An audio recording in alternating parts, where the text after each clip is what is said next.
لا حول ولا قوة إلا بالله العلي العظيم حسبنا الله ونعم الوكيل ونعم المولى ونعم النصير أعوذ بالله من الشيطان اللعين الرجيم بسم الله الرحمن الرحيم الحمد لله رب العالمين والصلاة والسلام على أشرف الأنبياء والمرسلين رحمة للعالمين وخاتم النبيين مولانا أبي القاسم محمد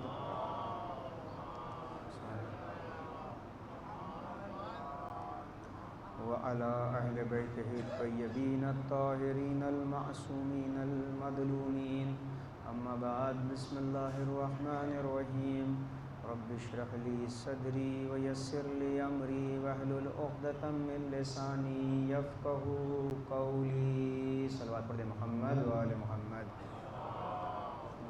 صلی اللہ علیہ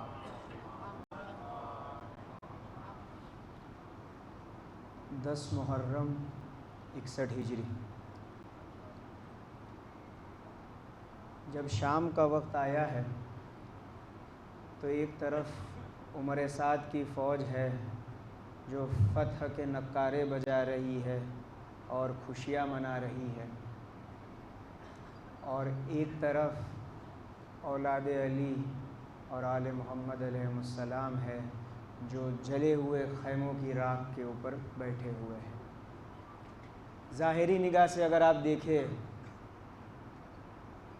تو یہی محسوس ہوتا ہے کہ دنیا کا سسٹم یہی ہے کہ جو قتل کر دیا جاتا ہے وہ جنگ ہار جاتا ہے، اور جو زندہ رہتا ہے یا جس کی فوج بچ جاتی ہے وہی جیتتا ہے۔ اگر اس ایک دن کے پس منظر میں ہم کربلا کو دیکھیں تو ظاہری طور پر حسین ابن علی علیہ السلام اور ان کے جانثار وفادار ساتھی اس دن شہید کر دیے گئے، اور عمر سعد کی فوج ظاہری طور پر بچ گئی۔ تو ایک دن کی نگاہ سے اگر دیکھا جائے تو واقعی معاملہ کچھ ایسا ہی تھا، لیکن آج 1400 سال بعد سمجھ میں آ رہا ہے کہ حسین ابن علی نے شاید اس دن کے لیے اس جنگ کو لڑا ہی نہیں تھا۔ امام نے اس دن جو قربانی اور شہادت پیش کی تھی وہ اس ایک دن کے لیے تھی بھی نہیں۔ یہی وجہ ہے کہ آج تقریباً 1370 سال ہو گئے، اس کے بعد بھی حسین ابن علی کا نام لینے والے ہر جگہ موجود ہیں۔ آج جب بھی محرم نمودار ہوتا ہے، محرم کا چاند فلک پر آتا ہے، تو ہر کوئی حسین ابن علی کا ماتم کرتے ہوئے فرش عزا بچھا دیتا ہے۔ امام نے اس دن کے لیے اس جنگ کو لڑا ہی نہیں تھا، امام نے آنے والی نسلوں کے لیے، رہتی دنیا تک کے لیے اس دن کے لیے امام نے شہادت دی تھی۔ کیونکہ اگر آپ ظاہری اسباب کو دیکھیں، اگر ظاہری سچویشن کو دیکھیں تو یہی ہوگا کہ امام حسین علیہ السلام کا جو بھی مقصد تھا، اگر اس دن کے لیے آپ دیکھیں، نہ تو امام کی شہادت کے بعد بنی امیہ کی حکومت ختم ہوئی، نہ تو امام کی شہادت کے فوراً بعد یزید کا تخت گیا، نہ تو امام کی شہادت کے بعد نہ تو مدینے والوں کے اندر کچھ چینج آیا۔ ظاہری طور پر دیکھیں تو وہ ایک دن کی شہادت شاید کچھ بھی رنگ نہ لائی ہو، لیکن امام نے اس دن کے لیے دی ہی نہیں تھی۔ امام نے اس شہادت کی بنیاد کے اوپر ایک قوم جو بے حس ہو چکی تھی، 50 سال سے جس قوم کے اندر سینسٹیویٹی ختم ہو گئی تھی، یعنی غلط چیزوں کو غلط کہنے کا مادہ ختم ہو گیا تھا، سب کچھ دیکھ رہے تھے، سامنے سقیفہ ہوا، 1.25 لاکھ کا مجمع غدیر میں موجود تھا، دیکھا کہ یہی علی ابن ابی طالب تھے جن کے ہاتھ کو رسول خدا نے ہم سب کے درمیان اونچا کر کے بتایا تھا کہ میرے بعد یہی علی ہے، لیکن جب سامنے سقیفہ ہوا تو کوئی بولنے والا نہیں تھا۔ اسی علی کے گلے میں رسی کا پھندا ڈال دیا گیا اور مسجد تک لے جایا گیا، کوئی بولنے والا نہیں تھا۔ اسی اہل بیت کے گھرانے پہ آگ لگا دی گئی، کوئی بولنے والا نہیں تھا۔ آہستہ آہستہ قوم کے اندر سے سینسٹیویٹی ختم ہو رہی تھی، جسے اردو میں بے حس ہونا کہتے ہیں، یہ بے حس ہو رہی تھی، اور جب معاویہ ابن ابی سفیان برسر اقتدار آیا ہے تب تک حالت بہت زیادہ خراب ہو گئی تھی. امام حسن کی شہادت تک کہا جاتا ہے کہ حالت ایسی تھی کہ لوگوں کو یہ تو پتا تھا کہ حق پر کون ہے اور باطل پہ کون ہے، لیکن کسی کے پاس ہمت نہیں تھی کہ بول سکے. ڈر کی وجہ سے، خوف کی وجہ سے، کوئی لالچ میں، الگ الگ ریزن تھے، کوئی بولتا نہیں تھا. لیکن امام حسین کا وقت آتے آتے معاملہ اتنا خراب ہو گیا تھا کہ اب لوگوں کو حق اور باطل کی شناخت بھی نہیں رہی تھی. امام حسن کے زمانے میں کم از کم یہ تو پتہ تھا کہ کون حق پر ہے کون باطل پر ہے، لیکن امام حسین کے زمانے میں اتنا خلط مل چیزوں کو کر دیا تھا کہ اب حق اور باطل کی پہچان نہیں رہی تھی. اب اس بے حس قوم کو، یعنی جس کے اندر سے بالکل جہاں غلط ہو رہا ہے اس کو غلط کہنے کی کیپیسٹی چلی گئی تھی، حق کا ساتھ دینے کی کیپیسٹی چلی گئی تھی، امام حسین علیہ السلام نے دیکھا کہ اب یہ قوم چھوٹی موٹی قربانی سے جگنے والی نہیں ہے. مرحوم فیروز حیدر صاحب کا جملہ ہے کہ جب انسان بے ہوش ہو جائے تو اسے پانی کے چھینٹے دیے جاتے ہیں، لیکن جب قومیں بے ہوش ہوتی ہے تو اسے خون کے چھینٹے دیے جاتے ہیں. امام نے اپنا خون اس دن دے کر اس بے حس قوم کو جگا دیا، اور آج تک آپ دیکھ لیجئے جتنے زندہ دل انسان ہیں، ورنہ دنیا میں انقلابات کی کمی نہیں ہے، ہر صدی میں، ہر زمانے میں، ہر جگہ انقلاب آیا، لیکن یہ واحد ایسا انقلاب ہے کہ 1400 سال بعد بھی آج بھی لوگوں کے اوپر اثر رکھ رہا ہے. ورنہ آپ دیکھ لیجئے امریکن انقلاب آیا، فرینچ انقلاب آیا، چائنا کے اندر الگ الگ انقلاب آتا ہے. انقلاب آتا ہے لیکن کیا کرتا ہے؟ چند سال تک رہتا ہے یا اس جگہ کے اوپر محدود ہو کر رہ جاتا ہے. لیکن حسین کا انقلاب ایک عجیب انقلاب ہے. جانتے ہیں کیوں؟ ہر زندہ دل انسان، اب شیعہ ہے، اب سنی ہے، اب ہندو ہے، کوئی فرق نہیں پڑتا ہے، بس آپ کا ضمیر اگر زندہ ہے تو حسین آپ کے رہنما اور امام ہیں. کیوں؟ یہ حسین ابن علی کی قربانی تھی جو 10 محرم کو امام نے دی تھی، اور اسی قربانی کا نتیجہ ہے کہ آج بھی لوگ زندہ دل ہے، آج بھی لوگ اس کربلا سے میسج لے رہے ہیں. آج ہم لوگوں نے دیکھا کہ ایک چھوٹا سا نمونہ ایران جیسے ملک نے دکھا دیا تو لوگ آج سوچ رہے کہ ایسا تو کیا ہو گیا کہ اتنے بڑے سپر پاور کے سامنے جھک نہیں رہا. یہ تو ایک چھوٹا سا نمونہ ہے. کربلا 1400 سال سے یہی ہم کو سکھا رہی ہے. ایک مسئلہ الگ ہے کہ ہم نے اسے لیا نہیں، کچھ لوگوں نے لے لیا تو اس کا نمونہ پیش کر دیا. کربلا رہتی دنیا تک ہے. اور امام حسین علیہ السلام جب مدینے سے نکلے تھے تو محمد حنفیہ سے کیا کہا تھا کہ میں جا رہا ہوں. کیوں جا رہا ہوں؟ فساد کرنے کے لیے. کیوں جا رہا ہوں؟ میں جا رہا ہوں اپنے جد کی امت کی اصلاح کے لیے، نہی عن المنکر اور امر بالمعروف کرنے کے لیے. امام جب نکلے ہیں تو امام نے سب سے پہلا کام یہ کیا کہ اپنا جو بھی موقف تھا اسے کلیئر کر دیا، یعنی اپنا میسج دنیا تک امام نے پہنچا دیا. آپ دیکھیے صرف محمد حنفیہ کو لیٹر نہیں دیا ہے، امام نے بصرہ بھی اپنا قاصد بھیجا، اپنی طرف سے ایک آدمی کو بھیجا. امام نے کوفے میں مسلم کو بھیجا. مسلم کے بعد بھی امام نے ایک اور شخص کو بھیجا ہے کہ آپ جائیے اور ہمارا موقف لوگوں تک کلیئر کریے. یعنی امام نے اپنی اس قیام کو لے کر جو سب سے پہلا کام کیا کہ اپنا موقف کلیئر کر دیا کہ دنیا کو پتہ چلے کہ میں کیوں نکل رہا ہوں. آج اگر ہم لوگ اس عزاداری کو زندہ رکھنا چاہ رہے اور زندہ رکھے ہوئے ہیں، دیکھیے ایک چیز میں بتا دوں، ایک چیز ہے خدا کی طرف سے ہونا اور ایک ہے ہمارا پارٹیسپیشن. عزاداری ہماری محتاج نہیں ہے، خدا کی طرف سے اس کو ابدی بنایا گیا ہے، یہ ابدی تھی اور ابدی رہے گی. قرآن کا سسٹم ہے، قرآن نے ایک اصول دیا ہے کہ اگر کوئی قوم اپنے وعدے کو پورا نہیں کرتی ہے تو خدا اسے تبدیل کر دیتا ہے، اس کی جگہ پہ دوسری قوم کو لے کر آ جاتا ہے.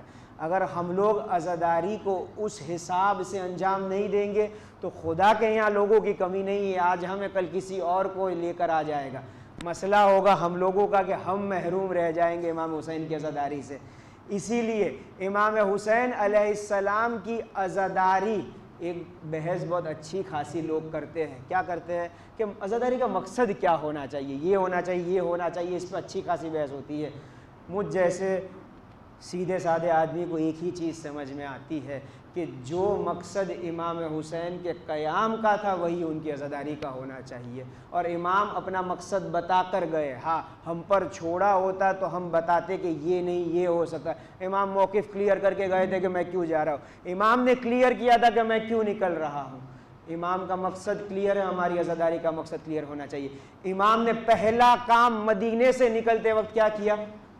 اپنا موقف کلیئر کیا، یعنی دنیا تک اپنا میسج پہنچایا۔ اس دور میں عزاداری کے سلسلے میں سب سے پہلی ذمہ داری اگر ہماری کوئی ہے تو وہ ہے امام حسین علیہ السلام کے میسج کو دنیا تک پہنچائے۔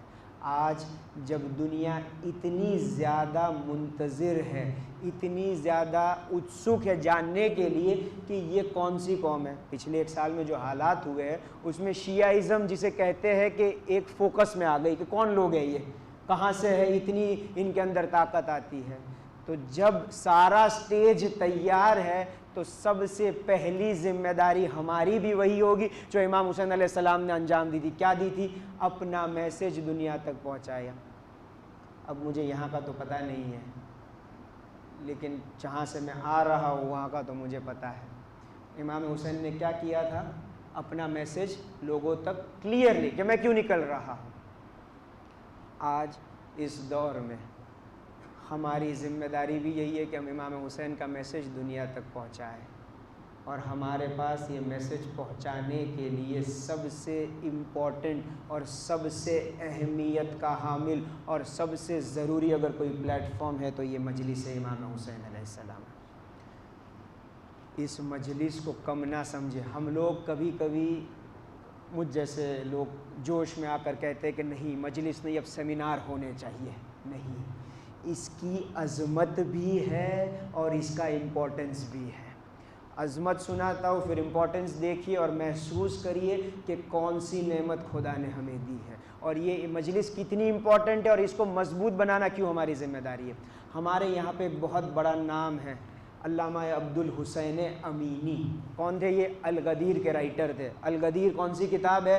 جس کے اندر 20 جلدوں میں انہوں نے امیر المومنین کی ولایت کو ثابت کیا ہے، غدیر کو ثابت کیا ہے۔ کیسے ثابت کیا ہے؟ تاریخ سے ثابت کیا ہوا ہے، احادیث کی روشنی میں ثابت کیا ہوا ہے، اور جو اشعار ادب میں جو اشعار لکھے گئے تھے ان کے ذریعے ثابت کیا کہ یہ جو لفظ مولا میں تم کہتے ہو کہ دوست ہے، دوست نہیں ہے، یا ولی مراد ہے۔ انہوں نے 20 جلدیں لکھی، زندگی اپنی دے دی اس الغدیر کو لکھنے کے لیے۔ اب سوچئے کتنا بڑا مرتبہ ہوگا، اور مرتبہ بھی سن لیجئے ان کا کیا تھا۔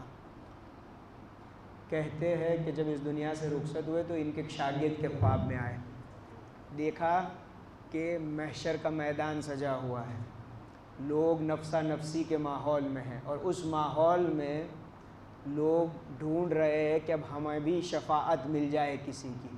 اب اتنے میں لوگوں نے دیکھا کہ ایک جگہ پہ سب لوگ اکٹھا ہوئے ہیں، جا کر دیکھا کہ حوض کوثر ہے، امیر المومنین ہے، رسول خدا ہے۔ لگ گئے سب لوگ لائن میں کہ ہمیں بھی حوض کوثر سے ایک جام کوثر مل جائیے۔ جب عبد الحسین امینی ان کا شاگرد کہتا ہے کہ انہوں نے دیکھا کہ یہ جب آئے ہیں اور ان کا ٹرن آیا ہے تو ہونا کیا چاہیے تھا؟ امیر المومنین کی ولایت کا دفاع کر کے گئے تھے۔ امیر المومنین نے کہا رکو عبد الحسین امینی، تم نہیں پیو گے۔ اب سوچئے جس آدمی نے اپنی پوری زندگی امیر المومنین کے نام پہ دے دی اور امیر المومنین کہہ رہے کہ آب کوثر کا جام نہیں پیو گے، کتنا سخت مرحلہ تھا۔ اب اگلا جملہ سنیے اور اس کی عظمت سنیے۔ امیر المومنین نے کہا عبد الحسین امینی تم نہیں پیو گے، ہم اپنے ہاتھ سے تمہیں پلائیں گے، کیونکہ تمہارا ہم پہ وہ احسان ہے، تم نے وہ کام کیا ہے، ہماری ولایت کو دنیا کے سامنے ثابت کیا ہے۔ امیر المومنین کی ولایت پر کام کرنا کتنا امپورٹنٹ ہے۔ اب سوچئے یہ آدمی، انہی کے لیے ایک کتاب داستان ہے شگفتہ در کربلا، اس کے اندر یہ واقعہ موجود ہے۔ فرماتے ہیں کہ ان کے انتقال کے بعد ان کے بیٹے نے ان کو دیکھا خواب میں، کتنا بڑا آدمی جس کو جام کوثر امیر المومنین اپنے ہاتھ سے پلا رہے ہیں۔ بیٹے نے پوچھا کہ ابا یہ بتائیے کہ آپ کی شفاعت کیسے ہوئی؟ کیا الغدیر لکھنے کی وجہ سے ہوئی، یا وہ جو لائبریری آپ نے بنائی تھی نجف اشرف میں، آج بھی ان کی لائبریری موجود ہے، حرم امیر المومنین سے آپ باہر نکلیں گے لائبریری ہے، اس لائبریری کی وجہ سے ہوئی، کس وجہ سے ہوئی؟ انہوں نے کہا بیٹا یہ دونوں چیزیں میری شفاعت کا باعث نہیں بنی ہے، عظمت ضرور ملی ہے لیکن شفاعت کی وجہ یہ دونوں نہیں ہے، اس کی وجہ سے درجے ان کے اتنے اوپر ہے، اتنے بلند ہے کہ امیر المومنین اپنے ہاتھ سے جام پلا رہے، لیکن شفاعت اس کی وجہ سے نہیں ہے۔ کہا تو بتائیے کس وجہ سے شفاعت ملی؟ کہا بیٹا مجھے الغدیر کی وجہ سے شفاعت نہیں ملی، مجھے اس لائبریری کی وجہ سے شفاعت نہیں ملی، مجھے شفاعت اس زیارت امام حسین کی وجہ سے ملی ہے جو میں نے جا کر ابا عبداللہ الحسین کی قبر پہ کی تھی۔ بیٹے نے کہا زندہ آباد، زندہ آباد، زندہ آباد۔ بیٹے نے کہا ابا حالات تنگ ہے، میں تو زیارت پہ جا نہیں سکتا، تو کیا کروں؟ سنیے اور محسوس کریے کہ اس کی عظمت کیا ہے۔ بیٹے نے کہا کیا کروں؟ علامہ امینی خواب میں کہتے کہ بیٹا اگر تو زیارت پہ نہیں جا سکتا تو تیرے شہر میں جہاں پر بھی حسین ابن علی کی فرش عزا بچھی ہو وہیں جا کر بیٹھ جا، تیرے لیے باعث شفاعت ہو جائے گی۔ یعنی یہ اتنی بڑی جگہ ہے، ذرا سوچئے کہ اس عبد الحسین امینی کی شفاعت امام حسین علیہ السلام کے ذکر کی وجہ سے، امام کی زیارت کی وجہ سے۔ اب آپ سوچئے کتنا بڑا کرم ہم پہ ہوا ہے کہ امام حسین علیہ السلام کی مجلسوں میں ہم آ کے بیٹھتے ہیں۔ اب جہاں جہاں نعمت ہوتی ہے اس کے لیے قیامت میں سوال کیا جاتا ہے۔ ہمارے اور آپ کے چھٹے امام، امام جعفر صادق علیہ السلام، اللہم صلی علی محمد و آل محمد، سے پوچھا گیا، ابو حنیفہ نے پوچھا کہ مولا وہ ثم لتسألن یومئذ عن النعیم، یعنی ضرور بھی ضرور ہم تم سے اس دن سوال کریں گے نعمت کا، تو یہاں نعمت سے مراد کیا ہے؟ کافی لمبا مکالمہ، میں اس کو شارٹ کرو، میرے پاس وقت نہیں ہے۔ امام نے کہا کہ تمہیں کیا لگتا ہے؟ ابو حنیفہ نے کہا کہ مجھے تو ایسا محسوس ہو رہا ہے کہ جو نعمتیں اللہ نے ہم کو دی ہے یہی ساری نعمتوں کے بارے میں قیامت میں سوال ہوگا۔ اب امام کا جواب سنی، امام نے کہا اے نعمان، اس کا نام نعمان تھا، ابو حنیفہ لقب تھا، کہا نعمان یہ بتا اگر تیرے گھر پہ کوئی مہمان آئے تو کیا کرے گا؟ اس نے کہا کہ جتنی سخت ہوگی، جتنی ہمت ہوگی اتنی اس کی خدمت کروں گا، کھلاؤں گا، پلاؤں گا، رکھوں گا۔ امام نے کہا جب جانے لگے تو کیا تو اس سے یہ سوال کرے گا کہ کتنا گوشت کھایا تھا، کتنی روٹی کھائی تھی؟ اس نے کہا مولا یہ تو میری شان کے خلاف ہے کہ کوئی میرا مہمان ہو اور اس کو میں یہ سوال کروں کہ کتنا کھایا تھا۔ امام نے کہا کہ جب تیری شان کے خلاف یہ بات ہے کہ یہ چھوٹی چیزوں کے بارے میں تو سوال نہیں کر سکتا، تو تجھے کیا لگتا ہے قیامت کے دن خدا یہ سوال کرے گا کہ کتنا کھایا، کتنا پیا، اور وہ بھی جب تمہاری ضرورت کی، زندگی کی ضرورت تھی؟ تو اس نے کہا تو پھر مولا کون سی نعمت ہے؟ امام نے کہا کہ اس دن جس نعمت کا سوال کیا جائے گا وہ ہماری ولایت، یعنی ہم اہل بیت کی ولایت ہوگی۔ ہر آدمی سے قیامت کے دن یہ سوال کیا جائے گا، اور پھر اس کی تائید ساتویں امام کی حدیث سے بھی ہوتی ہے۔ امام نے کہا کہ 4 سوال قیامت میں سب سے کیے جائیں گے، مجھ سے، آپ سے، شیخ صدوق سے، شیخ مفید سے، جو بھی اس دنیا سے گزرا ہے سب اس کا جواب دیں گے۔ کیا؟ پہلا سوال، تم نے اپنی زندگی کہاں پر بسر کی، کہاں کھپائی، کیسے گزاری؟ دوسرا سوال، تم نے اپنی جوانی کہاں پر بسر کی؟ اب دوسرے سوال پہ آپ کو سوال آنا چاہیے کہ پہلا سوال کیا تھا کہ تم نے اپنی زندگی کہاں بسر کی، تو جب پہلے سوال آپ کر چکے ہیں کہ زندگی کہاں بسر کی تو جوانی بھی تو اس میں آتی ہے، یہ الگ سے کیوں سوال کیا جا رہا ہے؟ الگ سے جوانی کا سوال کرنا بتا رہا ہے کہ یہ کتنا امپورٹنٹ ہے اور اس کے لیے ہر کوئی جواب دہ ہوگا۔ تیسرا سوال یہ ہوگا کہ پیسہ کہاں سے کمایا تھا اور کہاں خرچ کیا، یہ جواب دینا پڑے گا۔ حلال سے لائے تھے، حرام سے لائے تھے، حلال سے لا کر حرام میں ڈالا، حرام سے لا کے حلال میں ڈالا، جو کچھ کیا ہے قیامت میں جواب دینا ہوگا۔ اور چوتھا سوال ساتویں امام کہتے ہیں کہ پوچھا جائے گا کہ تم تک ولایت اہل بیت پہنچی تھی، تم نے اس کے ساتھ کیا کیا؟ یعنی جب نعمت آتی ہے تو ساتھ میں سوال ضرور ہوگا۔ اگر ہم نے اس نعمت کے اوپر شکر ادا کیا تو خدا کہتا ہے کہ میں نعمت میں اضافہ کر دوں گا، اور اگر شکر ادا نہیں کیا، یعنی جو اس کا حق ہے وہ ادا نہیں کیا، تو نعمت ہم سے چھین لی جائے گی۔ اس مجلس حسین کی اتنی بڑا شرف ہے، اتنی بڑی منزلت ہے، تو اس کا سوال بھی اتنا بڑا ہوگا۔ ابھی جو میں بات کر رہا تھا اس پہ آ رہا ہوں واپس. میں جہاں سے آ رہا ہوں مجھے تو نہیں پتہ آپ کے بھاؤ نگر میں کیا حالات ہے، ہوں گے ہر جگہ سیم ہی ہے، کوئی خاص اتنا انتر تو ہوتا نہیں ہے. ایک زمانے میں جہاں سے میں آتا ہوں وہاں کا تو مجھے پتہ ہے، وہاں پر اہل سنت ہماری مجلسوں میں آتے تھے. آپ کے یہاں مجھے نہیں پتہ آتے کہ نہیں آتے. اب ہمارے یہاں پہ نہیں آتے. کیوں؟ قیامت کے دن یہ جو جتنے ہیں یہ پکڑیں گے، ہمیں پکڑیں گے کہ تم تک تو ولایت علی آئی تھی، تم نے تو ہمیں کبھی بتایا نہیں کہ یہ بھی ایک نعمت ہے، یہ بھی ایک چیز ہے. بتایا ہوتا تو خدا کی بارگاہ میں کہیں گے یا اللہ ہم تک تو کسی نے میسیج ہی نہیں پہنچایا. امام نے سب سے پہلا کام اپنا میسیج دنیا تک پہنچایا تھا. ہماری ذمہ داری ہے کہ امام کا میسیج ہم دنیا تک پہنچائیں. اس منبر کے ذریعے اسے پہنچایا جا سکتا ہے اور یہ بہت اہمیت کی حامل ہے. اب منبر میں آتا ہے مسئلہ کیا؟ اب آپ کہیں گے کہ ہم سننے والے ہم کیا کریں، یہ تو باپو پڑھی نہ جائے باپو ہم جائے. وہ نہیں پڑھیں گے تو ہم کیا کر سکتے ہیں؟ دیکھیے ٹرائنگل تو آپ سمجھتے ہیں، تریکون تو ہوتا ہے نا. تریکون میں کتنے کونے ہوتے ہیں؟ جی 3 کونے، اس لیے تریکون کہا جاتا ہے. وہ یہ مجلس عزابی تریکون ہے. ایک کونا منتظمین کا ہے یعنی بلانے والے، ایک کونا مجھ جیسے خطیبوں کا ہے اور ایک کونا آپ سامعین کا ہے. یہ تینوں لوگوں سے مل کر مجلس عزا ہو جائے گی اور تینوں لوگ قیامت کے دن سوال کیا جائے گا. اب آپ کہیں گے ہم سے کیوں سوال ہو بھائی، ہم کو تو نہ پڑھنے دیا جاتا ہے نہ بولنے دیا جاتا ہے، ہم کائے سوال کا جواب دیں. آتا ہوں میں اس کے اوپر. سب سے پہلی ذمہ داری منتظمین کی ہے، بلانے والوں کی.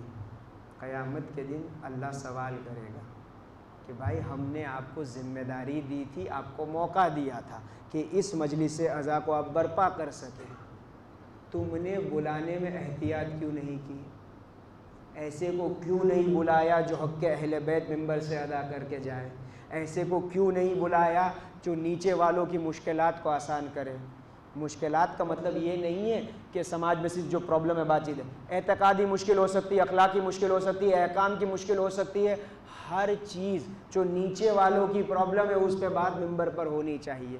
ہاں اچھا بریکٹ میں یہ بھی کہہ دوں، اس کا مطلب یہ قطعی نہیں ہے کہ کوئی یہ نہ سمجھے کہ بلانے پہ ایسوں کو بلایا جائے جو یہی سب بات کرے، فضائل علی نہیں ہونے چاہیے. نہ، فضائل علی ہماری آن بان اور شان اور ہماری پہچان علی کی ولایت ہے.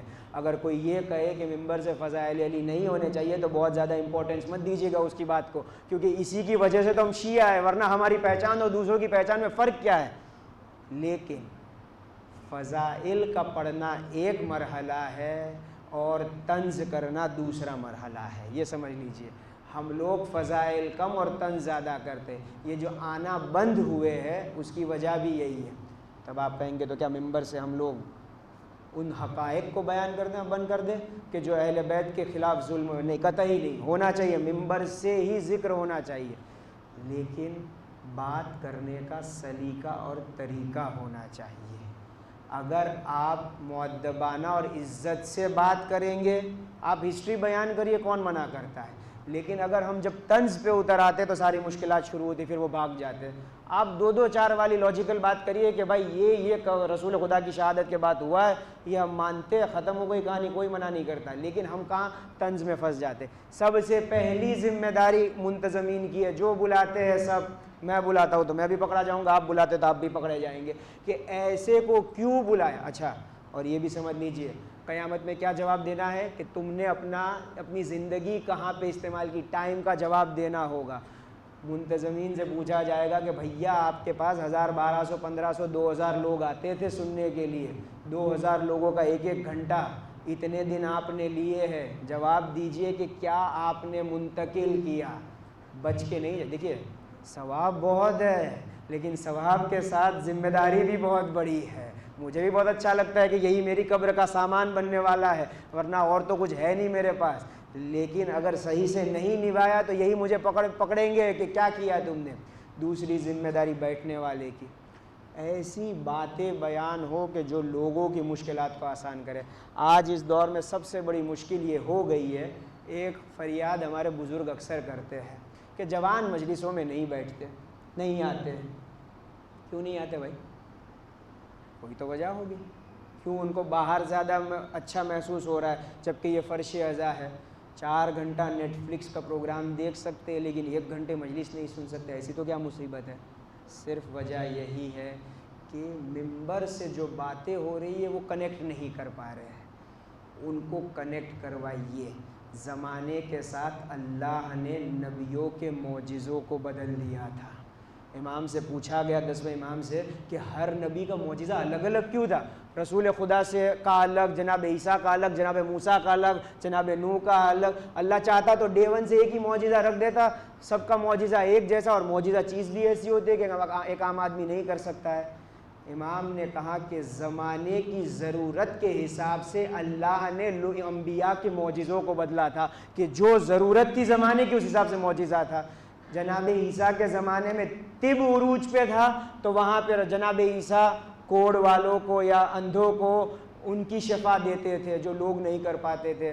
جناب موسیٰ کے زمانے میں جادوگری عروج پہ تھی تو اس حساب سے معجزہ دیا. رسول اسلام کے زمانے میں ادب اور لٹریچر عروج پہ تھا تو قرآن جیسا معجزہ دیا. یعنی اللہ بھی زمانے کے ساتھ اپنے نبیوں کے معجزوں کو بدلتا ہے.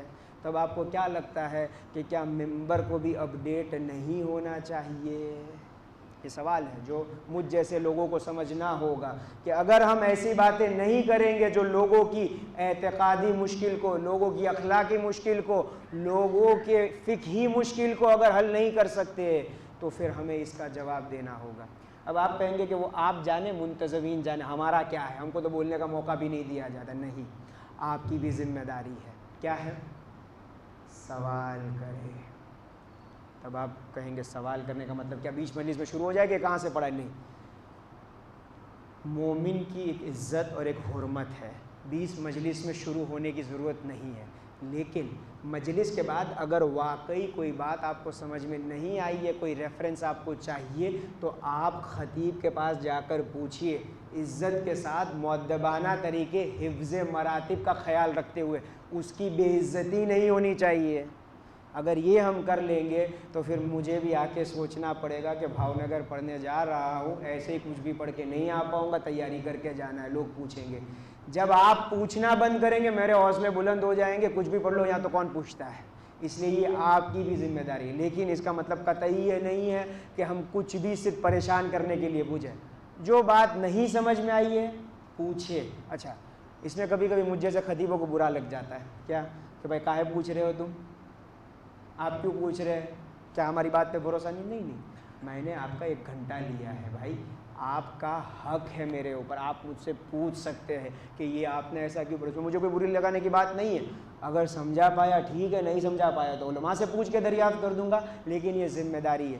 جب یہ تینوں چیزیں ایک ساتھ آئے گی تب اس مجلس کو ہم بہتر سے بہتر بنا پائیں گے. اور جب یہ بہتر بن جائے گی دنیا تک ہمارا میسج آرام سے پہنچ جائے گا. اس مجلس حسین کو لوگ ہلکے میں نہ لیں، اس کی عظمت کو سمجھے کہ اللہ نے یہ نعمت دی ہے. اور اگر ہم نے اس نعمت کی قدر نہیں کی تو پھر اللہ کے یہاں سسٹم میں نعمت کی ناشکری کرو گے تو ہم تم سے چھین لیں گے. صلوات علی محمد و آل محمد.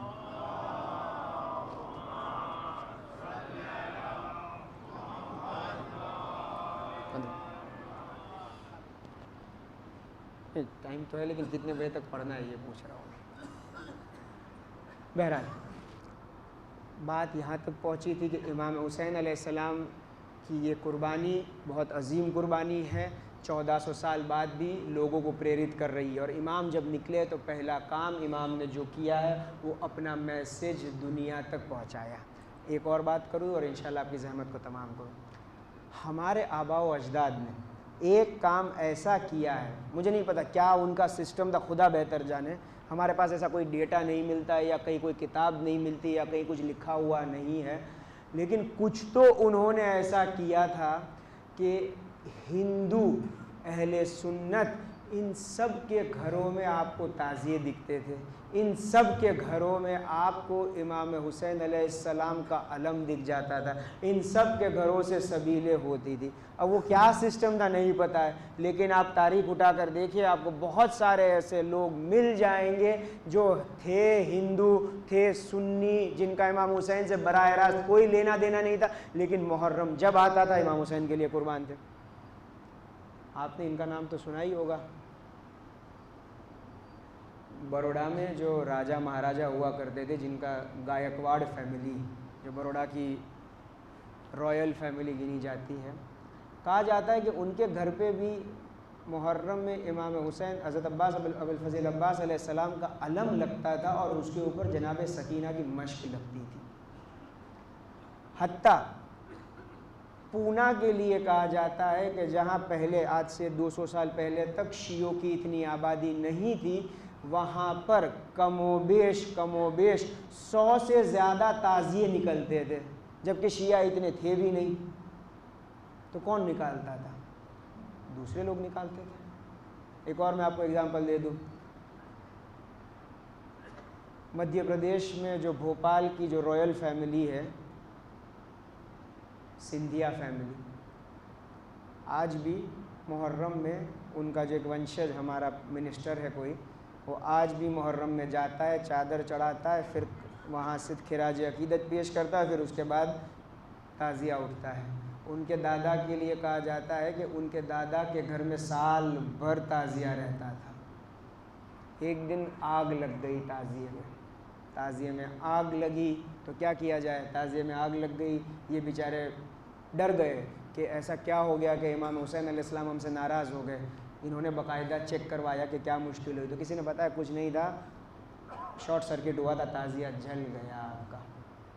اس کے بعد وہ یہاں سے یو کے شفٹ ہوئے، لیکن کہا جاتا ہے کہ اپنی عمر کے آخری وقت تک ان کو ایک ہی ملال تھا کہ حسین کا تعزیہ میرے گھر میں جل گیا۔ یہ کہاں سے آیا؟ یہ کیسے ہندوؤں کے یہاں پہنچا؟ کیونکہ ہمارے آبا و اجداد نے اس پہ محنت کی تھی، ان کو لے کر آئے تھے، انہوں نے اس کے اندر وہ خلوص سے جان بھر دی تھی کہ ہندو سنی جو شیعوں سے، جن کا امام حسین سے براہ راست کوئی لینا دینا نہیں تھا، ہر کوئی آتا تھا۔ اب ہمیں سوچنا ہے کہ ہم اس عزاداری کو، اب پچھلے 25-30 سالوں میں ہم سے کچھ غلطیاں ہوئی ہے کہ یہ لوگ اب نہیں آتے، تو اب ہمیں کیا کرنا ہے کہ امام حسین کی عزاداری کو ان تک پھر سے پہنچا دیں۔ اور اس میں سب سے بڑا کردار ہمارے ان خطبہ کا تھا، خدا گری کے رحمت کرے ان خطیبوں کو جنہوں نے اس منبر سے امام حسین کا میسج ان ہندوؤں تک، ان اہل سنت تک پہنچایا ہے۔ ہم سب کی ذمہ داری بطور سماج ہے کہ اس کو واپس دنیا تک لے کر جائے، ورنہ قیامت کے دن کنفرم ہے۔ وَقَفُوهُمْ إِنَّهُمْ مَسْئُولُونَ، روکو انہیں اور ان سے سوال کرو۔ قرآن کہتا ہے کہ روکو انہیں اور ان سے سوال کرو۔ کیا سوال کریں گے؟ امام صادق کہتے ہیں کہ ہماری ولایت کے بارے میں سوال ہوگا، تم تک پہنچی تھی، تم نے اسے کیسے آگے منتقل کیا؟ اور اس میں سب سے بڑا رول اگر کسی چیز کا ہے تو وہ ہے خلوص کا۔ جب تک عزاداری کے اندر خلوص نہیں آئے گا، رسول اسلام کہنے لگے کہ میں اپنی امت کے لیے کسی چیز کے لیے اتنا خوف زدہ نہیں ہوں جتنا میں شرک اصغر کے لیے ہوں۔ لوگوں نے پوچھا یا رسول اللہ یہ شرک اصغر کیا ہے؟ ہم کون سا دوسرے خدا کے سامنے سر جھکانے والے ہیں؟ ہم کون سے دوسرے خدا کی عبادت کرنے والے ہیں؟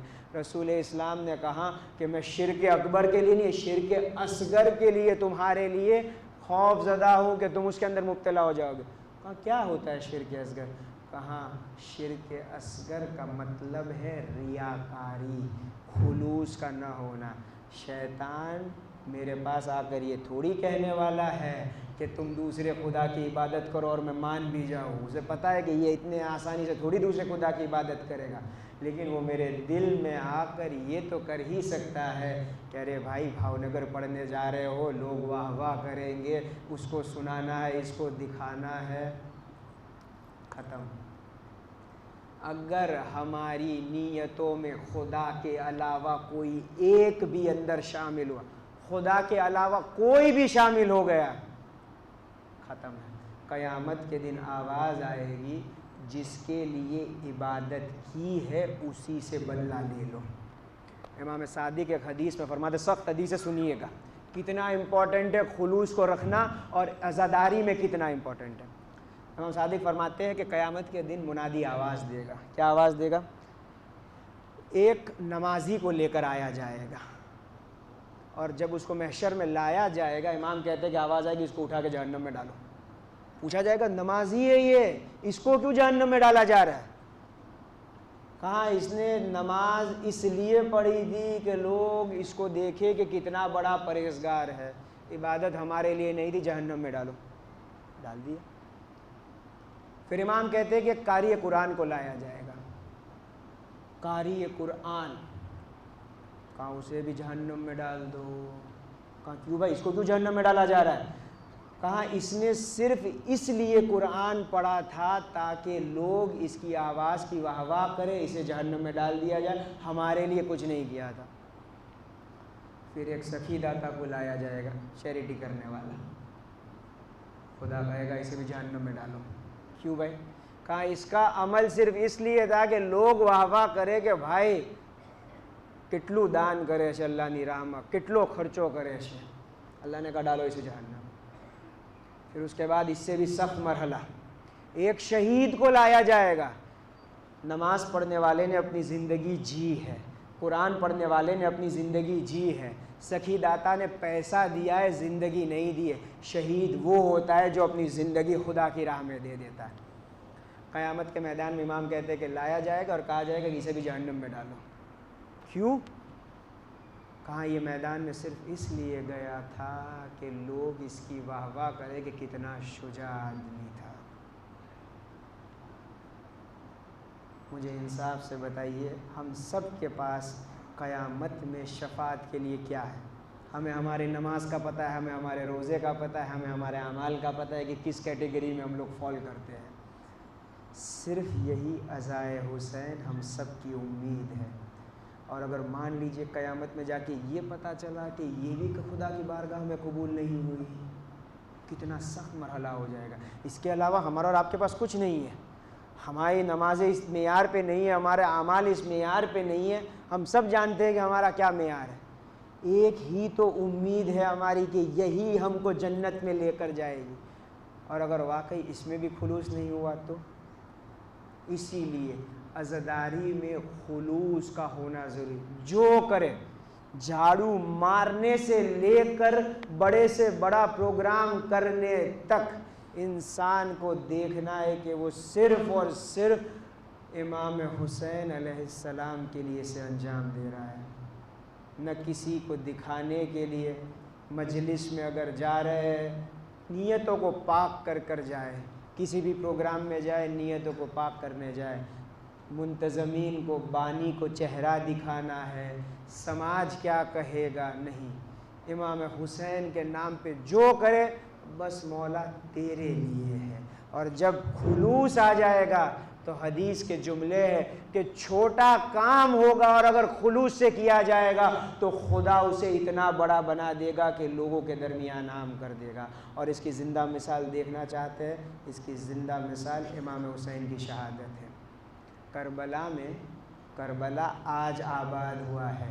امام حسین جب 1400 سال پہلے گئے تو کربلا بند تھا، بیابان تھا، رن تھا، جہاں پر کوئی نہیں رہتا تھا۔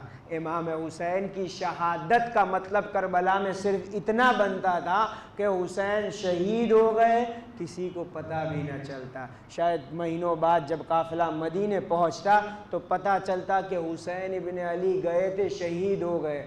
اس بیابان سے حسین کا نام نہ نکل پاتا، لیکن یہ امام حسین کا خلوص تھا کہ میری ساری شہادت، میں جو بھی جد و جہد کر رہا ہوں صرف خدا کے لیے کر رہا ہوں۔ خدا نے اس بیابان سے حسین کا نام اٹھا کر آج دنیا کے ہر خطے میں امام حسین کا نام لیا جا رہا ہے۔ کیوں لیا جا رہا ہے؟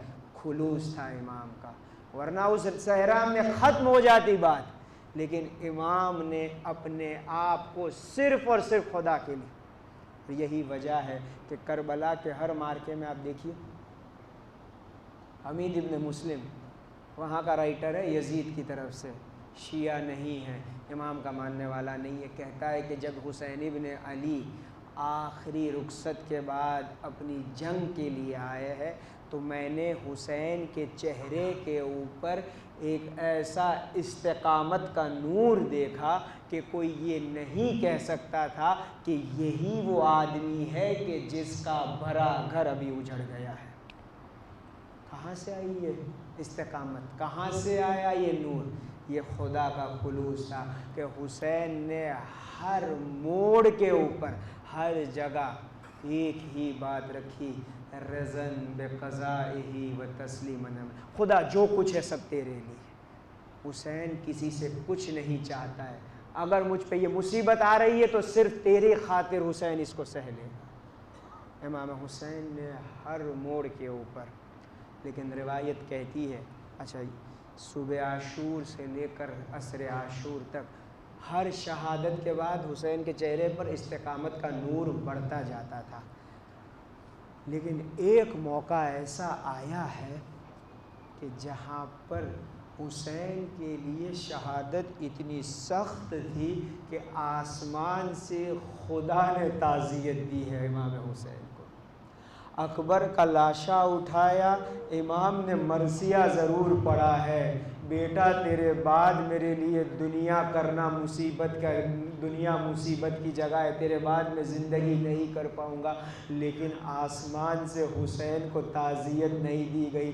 عباس کا لاشا اٹھایا ہے، اور عالم جانتے ہیں، روایت کہتی ہے کہ 2 مرتبہ حسین چیخ کر روئے، ایک حبیب کے لاشے پر، ایک عباس کے لاشے پر، اور ابوالفضل عباس کے لاشے پر عالم یہ تھا، ہاتھوں کو ملتے تھے، آسمان کو دیکھتے تھے، عباس کے لاشے کو دیکھتے تھے، محسوس ہو رہا تھا کہ جیسے حسین کا سب کچھ اجڑ گیا ہو۔ اور میدان کربلا میں جہاں پر جنگ ہو رہی ہو، آپ جانتے ہیں ایک طرف اسلحوں کی آواز ہوتی ہے، گھوڑے کی ہنہنانے کی آواز ہوتی ہے، ان آواز کے درمیان بھی دشمن کے کانوں تک حسین کے رونے کی آواز گئی، اتنا زور سے امام چیخے ہیں، لیکن اس مصیبت پر بھی آسمان سے خدا نے تعزیت نہیں دی۔ لیکن ایک 6 ماہ کی شہادت، ارے حسین ہاتھوں میں اصغر کو لیے، جب 3 بال کا تیر چلا، امام نے خون ہاتھ میں لیا، آسمان کی جانب دیکھا، ایک جملہ کہا، خدایا حسین کو یہ بھی منظور ہے، صرف اس لیے کہ تو دیکھ رہا ہے۔ آسمان سے آواز آئی، صبر کرو حسین، ہم نے اس بچے کے لیے جنت کے میں ایک پالنے والی کنیز رکھی ہے، آزادارو۔ حسین کے لیے اصغر کی شہادت کتنی سخت تھی۔ علماء کہتے ہیں کہ انسان جب بہت زیادہ مصیبت میں آ جائے تو اپنوں کو یاد کرتا ہے۔ حسین نے صبح عاشور سے لے کر عصر عاشور تک اپنے شیعوں کو کبھی یاد نہیں کیا، لیکن جب اصغر کا لاشا ہاتھوں پر تھا، آواز دی، اے میرے شیعوں، کاش تم کربلا میں ہوتے تو دیکھتے کیسے میں اس بچے کے لیے پانی مانگ رہا تھا۔ ارے پانی کے بدلے 3 بھال کا تیر دیا۔ ارے امام حسین در خیمہ پر پہنچے، امام کچھ نہیں کہتے، جب در خیمہ پر پہنچے، ابا کا دامن ڈالا ہوا تھا، 4 سال کی بچی آگے بڑھی، ایک جملہ کا، بابا اصغر پانی پی آئے۔ امام نے کچھ نہیں کہا، امام نے ابا کا دامن ہٹایا، بچی نے دیکھا، ارے بھیا شہید ہو گیا۔ ارے بچی نے رونا شروع کیا، در خیمہ پر ماں کھڑی ہوئی تھی، بس ایک مرثیہ کا، یا علی اصغر، کیا تجھ جیسے بچے بھی نہر کیے جاتے ہیں؟ ارے اس بچے کی کیا خطا تھی؟ پانی مانگنے حسین گئے تھے، 3 بال کا تیر۔ لعنت اللہ علی القوم الظالمین، انا للہ و انا الیہ راجعون۔ بسم اللہ الرحمن الرحیم اللہم کل ولیک الحجت ابن الحسن صلواتک علیہ وعلی آبائہ فی هذه الساعة وفی کل ساعة ولیا وحافظا وقاعدا وناصرا ودلیلا وعینا حتی تسکنہ ارضک طوعا وتمتعہ فیہا طویلا. ماتم حسین.